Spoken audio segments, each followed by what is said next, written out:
देगाव येथे जीर्णोद्धार केलेल्या श्री दत्त मंदिरात प्राणप्रतिष्ठा व कलशारोहण सोहळा मोठ्या उत्साहात पार पडला। भव्य मिरवणुकीने गाव भक्ती रसात न्हाऊन निघाले होते।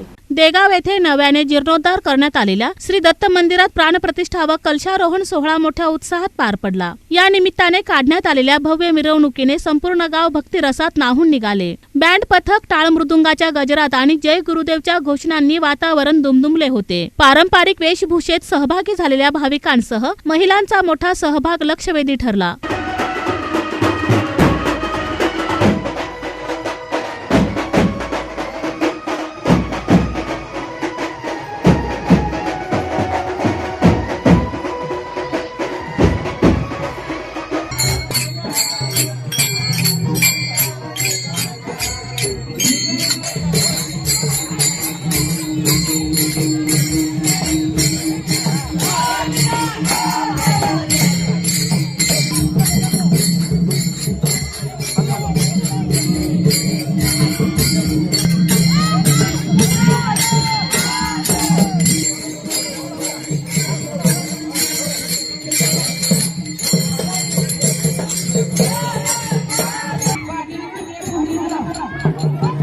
मंदिर परिसर आकर्षक सजावटीने उजळून निघाला होता। प्राणप्रतिष्ठा विधी दरम्यान पुरोहितांच्या मंत्रोच्चारात सर्व धार्मिक विधी शास्त्रोक्त पद्धतीने पार पडले। कलशारोहणावेळी दत्त महाराज की जयच्या घोषणांनी परिसर दणाणून गेला। या भव्य सोहळ्याला नगरसेवक गणेश वानकर, सोमराज गायकवाड, इराणा मलशेट्टी, माऊली अवताडे, विजू जाधव, योगेश जाधव, मुकुंद जाधव, महादेव पाटील, राजू मोकाशी, संभा वाघ आदी मान्यवरांनी उपस्थिती लावली। तसेच महाप्रसादाचा हजारो भाविकांनी लाभ घेतला। गावकऱ्यांच्या एकजुटीतून उभारलेल्या या मंदिरामुळे देगावच्या धार्मिक व सांस्कृतिक परंपरेला नवे बळ मिळाल्याची भावना व्यक्त करण्यात आली।